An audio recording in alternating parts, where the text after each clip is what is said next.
Hi guys, for my Writing Project 3 presentation, I am going to talk through the steps chronologically that I've taken so far in my process and then also what I still need to accomplish going forward. So, my Writing Project 2 topic was on the vaccination controversy. I focused mostly on where it came from and why it continues.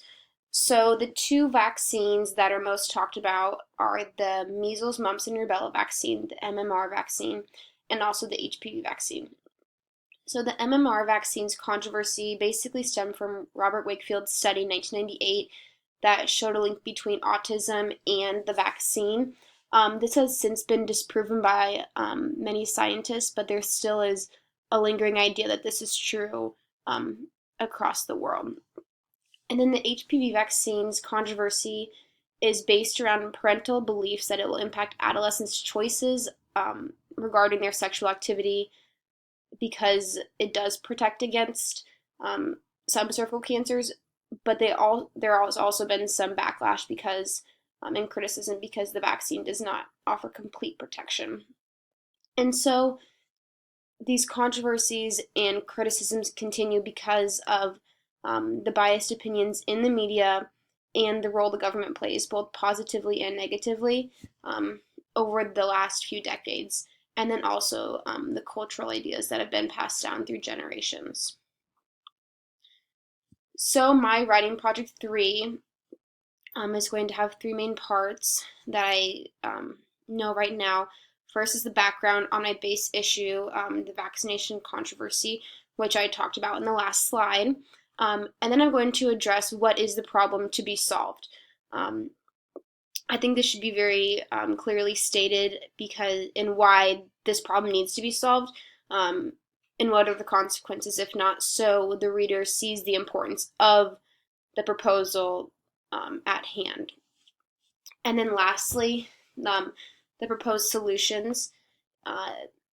Before Writing Project 3 and Writing Project 2, all I had was just the background and a little insight onto a future proposal, but I didn't have any specific sources that really went into depth on that. So I really need to add both primary and peer-reviewed sources to develop this part of my writing. So the problem to be addressed is right now in our society, there is an increasing number of parents who choose not to vaccinate their children. Um, and what studies have shown is that there needs to be at least 95% of the population vaccinated to keep these diseases that we have already gotten rid of out of our society. Because if it drips below this 95% mark, people will be an increased risk of contracting these diseases. And especially for those who can't get vaccinated because of religious or medical reasons. So, my proposal to this problem is to educate the public on vaccination. Um, what I mean by education is informing the public of the safety, the risks, the purpose, and how people go about vaccination. Everyone does have the right to make their own choice, which I firmly believe in. So we're not trying to convince everyone that they need or have to vaccinate their children, but by educating them, they will be making a more informed choice about the issue that isn't based on biased media or false information spread through peers or the public. And so we're hoping through this education, they will make a more informed choice, hopefully that they will vaccinate their children, but just that they're more educated. And so who to target in this education is parents and guardians because they do have children that need to be vaccinated, teenagers because it is an easy group to target and a group that is going to be experiencing these decisions in the next 10 to 20 years, and then really anyone else with any interest or concern in the issue. Part of my proposal is going to focus on why other possible solutions might not work.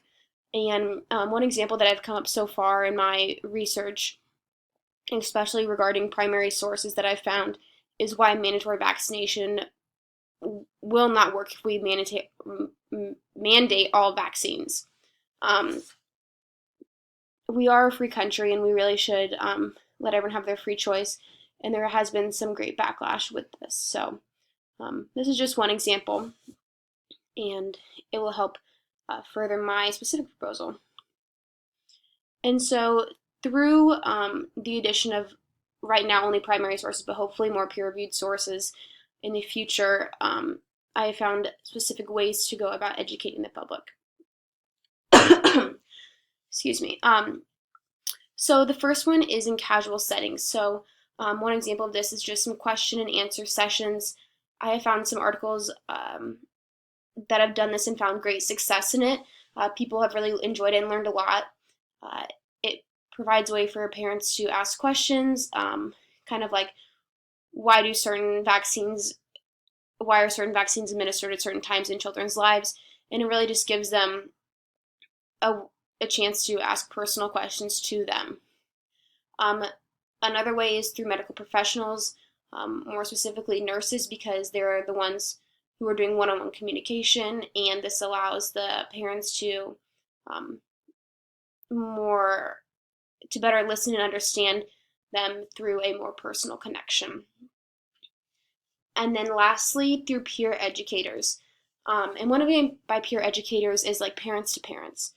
There was a study done in Washington, and they had parents share information on Facebook about vaccines and the history of them, the benefits of them, and their personal beliefs. And they also had parents did an information boost at school, and they really had some great success and had some positive results from that. And so, I think I'm pretty knowledgeable about the base of my problem and my proposal. Right now in the process, I do have a lot going forward still, as I've only been researching for about a week. But looking forward, I'm hoping to still expand my academic conversation through the addition of primary sources and peer-reviewed sources. I think I can really add a lot more peer-reviewed sources, especially in the specific ways to go about educating the public. But thank you guys for listening.